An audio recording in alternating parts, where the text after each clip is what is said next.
Hello दोस्तों, welcome to my YouTube channel Pinnacle Classes. Today I am going to teach you basic English.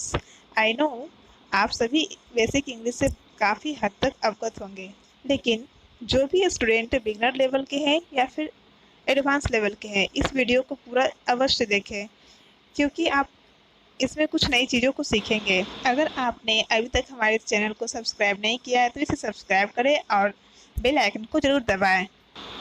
इसी के साथ I am Rajni and let's begin with what is language. Language का प्रयोग आमतौर पर मानव जो होते हैं वो अपने इंटीग्रल पार्ट के लिए करते हैं। अगर एक मानव को अपने फीलिंग्स को, अपने इमोशंस को और उनके अपने थॉट्स को अगर किसी के सामने रखना हो तो वो एक ऐसा लैंग्वेज ही प्रक्रिया है, एक ऐसा लैंग्वेज ही साधन है जिसके माध्यम से वो अपनी भावनाओं को, अपने थॉट्स को दूसरों के समक्ष रख सकते हैं। हालांकि जनरल पीपल जो होते हैं वो कहते हैं कि भाषा एक कम्युनिकेशन का साधन है, एक कम्युनिकेशन का जरिया है, लेकिन कुछ प्रोफेशनल ग्रामरियन है जिनका कहना है कि लैंग्वेज एक शब्दकोश का वैसा जोड़ा है जिसे सिंटैक्स के रूप में संजो कर अपने इमोशंस को, अपने थॉट्स को दूसरों के समक्ष अपनी बातों को रखने में सक्षम हो पाते हैं। टेक्स्ट कहने का मतलब होता है कि हम जब भी कुछ बातें बोलते हैं तो वो होते हैं हमारे सब्जेक्ट के फॉर्म में plus verb and then object. हम जब भी कुछ बातें बोलते हैं तो वो तीनों फॉर्म होते हैं, सब्जेक्ट, वर्ब एंड ऑब्जेक्ट। इसलिए यहाँ पे जो प्रोफेशनल ग्रामरियन है वो कहते हैं कि लैंग्वेज जो होता है वो शब्दों का वैसा जोड़ा होता है जिसे एक सेट ऑफ रूल्स के रूप में बोला जाता है। ओके, अब हम आगे देखते हैं एंड क्यों हुई। ओके, तो फर्स्ट हमारा है the divine source theory. Divine source theory का कहना है, ये कहते हैं कि हिंदू ट्रेडिशन के अनुसार ऐसा माना जाता है कि लैंग्वेज की उत्पत्ति गॉडेस सरस्वती से हुई थी। ओके, तो ये हिंदू ट्रेडिशन के अनुसार लैंग्वेज की उत्पत्ति किससे हुई थी, तो गॉडेस सरस्वती से हुई थी। नेक्स्ट हम देख, दूसरा है हमारा फूफू थ्योरी। ओके, फूफू थ्योरी क्या होता है? देखिए, फूफू थ्योरी ये बताता है कि जब हमें कंटेम्प्ट या फिर निंदा की जो फीलिंग होती है और जब हमें ऐसी फीलिंग होती है जो उस वक्त हमारे मुख से, हमारे नाक से जो आवाज़ बाहर आती है वो भी एक प्रकार के लैंग्वेज का ही सोर्स होता है। ओके, तो इट इज़ कॉल्ड द फू थ्योरी। नेक्स्ट हमारा है the ding dong theory. Okay, the ding dong theory जो है वो साउंड और मीनिंग के बीच रिलेशन स्थापित करता है। फॉर एग्जाम्पल, अगर कोई ऑब्जेक्ट दूसरे ऑब्जेक्ट से टकराती है, ओके, तो एक प्रकार का साउंड होता है। जैसे कि हम स्कूल का बेल ले सकते हैं।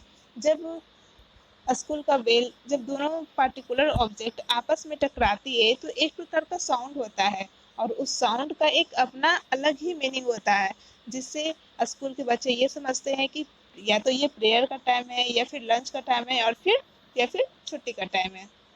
Okay, this is called ding dong theory. I hope you have got understood. अब हम जानेंगे कि लैंग्वेज की उत्पत्ति क्यों हुई। ओके, अब तक मैंने जाना कि वो उसकी उत्पत्ति कैसे हुई, लेकिन अब जानना है कि आखिर हुई क्यों। तो फर्स्ट है to give factual information and convey commands. Okay, मतलब कि ये कर रहा है कि किसी भी प्रकार का जो इंफॉर्मेशन होता है, सूचनाओं का आदान प्रदान करने के लिए अगर लैंग्वेज नहीं होता तो आज सूचनाओं का इतनी मात्रा में, इतनी ज़्यादा मात्रा में उसका आदान प्रदान नहीं होता। नेक्स्ट कहता है to convey emotion. Okay, to convey emotions and feeling, अपने इमोशंस, अपने फीलिंग्स को दूसरों तक पहुंचाने के लिए हम लैंग्वेज का प्रयोग करते हैं। थर्ड है हमारा टू मेंटेन सोशल कॉन्टैक्ट। अगर हमारे पास लैंग्वेज नहीं होगा तो हम शायद सोशल कॉन्टैक्ट भी मेंटेन नहीं कर पाएंगे। फोर्थ है language of social chit chat. Okay, it means मतलब कि जो भी हम छोटे छोटे जो बातें करते हैं या फिर छोटे छोटे चिट चैट करते हैं वो भी हम एक लैंग्वेज के रूप में ही करते हैं। टू रिलीव नर्वस टेंशन, अगर हमारे पास किसी भी प्रकार का टेंशन है तो उससे हम शांति पाने के लिए लैंग्वेज का प्रयोग करते हैं। लैंग्वेज का प्रयोग करके हम अपनी भावनाओं को, इमोशंस को दूसरों के सामने रखते हैं जिससे कि हमारे मन को थोड़ी सी शांति मिलती है। Last but not least for aesthetic reason, जैसे कि पोएट्री के रूप में। ओके, देखते हैं कुछ बेसिक इंग्लिश। पहला है हमारा अल्फ़ाबेट।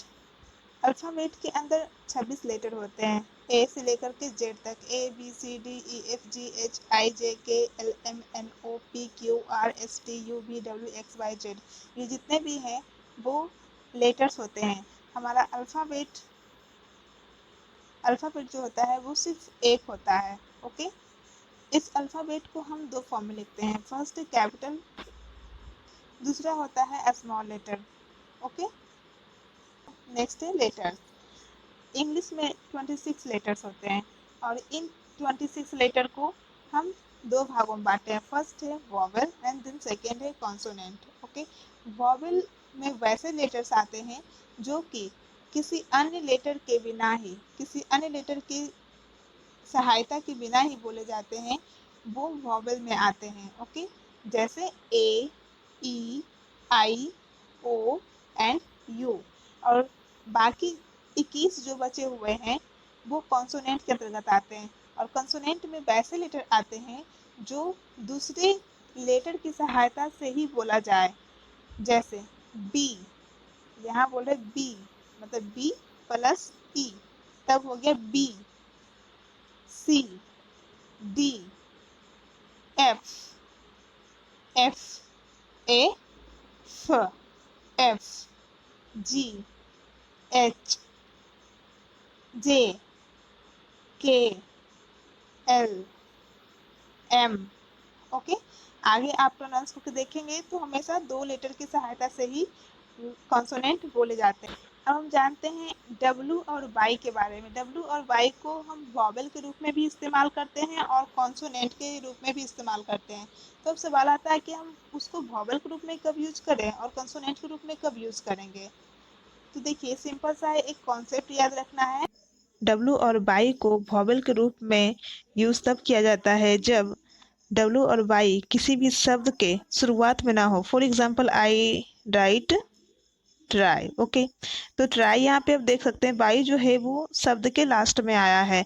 एक और एग्जाम्पल लेते हैं, टी डब्लू ओ टू, यहाँ डब्लू जो आया है वो शब्द के दूसरे नंबर पे आया है। तो सिंपल सा कॉन्सेप्ट ये याद रखना है कि जब डब्लू और वाई शुरुआत में ना आए तो उसका प्रयोग हम वॉवेल के रूप में करते हैं। डब्लू और वाई का प्रयोग कॉन्सोनेंट के रूप में तब किया जाता है जब डब्लू और वाई किसी भी शब्द के शुरुआत में प्रयोग हो।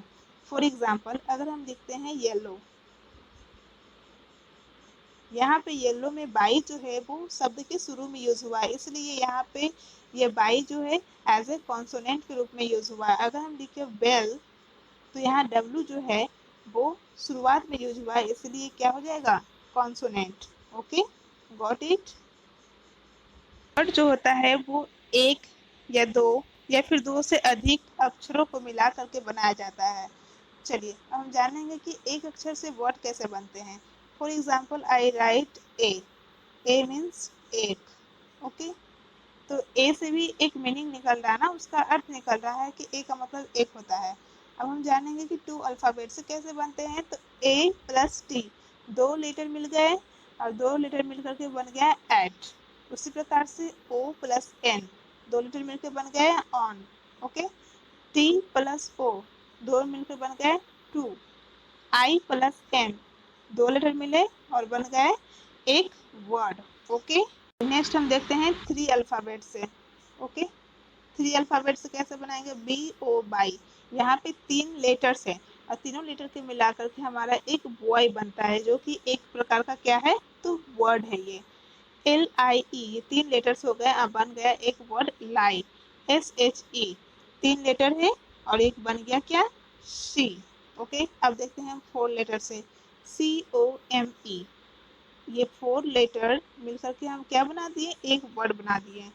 एस यू आर ई, ये फोर लेटर मिलकर क्या बन गया, हमारा एक वर्ड बन गया। उसी प्रकार से text. Okay, got it. Next हम देखते हैं सिलेबल्स। सिलेबल जो होता है वो एक तरह का वर्ड का ही प्रकार होता है।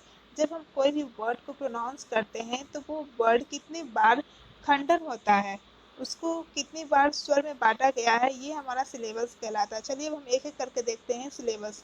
वर्ड ऑफ वन सिलेबल पहले देखते हैं, तो हम प्रोनाउंस करेंगे यू को, यू, इसे हम एक बार में प्रोनाउंस कर रहे हैं। मी, ये एक ही बार हो रहा है। गो, ओके, तो ये तो हो गया कि ये इसमें जो सिलेबल्स है वो सिर्फ एक ही सिलेबल है।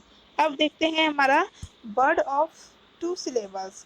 अब जैसे प्रोनाउंस करते हैं हम फादर, फादर, तो यहाँ पे दो बार इसका खंडन हो रहा है, इस शब्द का खंडन दो बार हो रहा है, इसलिए इसमें कितने सिलेबल हैं, तो दो सिलेबल हैं। Got it? Water, water, monkey, beauty, got it? Brave.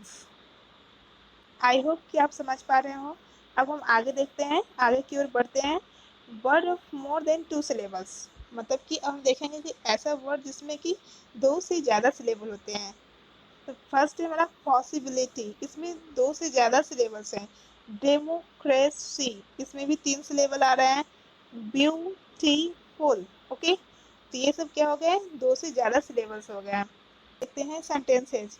Sentence जो होता है वो शब्दों का एक समूह होता है जो कि एक कंप्लीट सेंस मीनिंग देता है। ओके, सेंटेंस को हम दो भागों में बांटते हैं। फर्स्ट क्लासिफिकेशन में हम देखेंगे असर्टिव या फिर डिक्लेरेटिव सेंटेंस। असर्टिव और डिक्लेरेटिव सेंटेंस में वैसे सेंटेंस आते हैं जिससे कि सामान्य कथन का बोध हो जाता हो। जैसे कहते हैं वह पत्र लिखता है, इसमें हम सामान्य बता रहे हैं कि अच्छा वह पत्र लिखता है।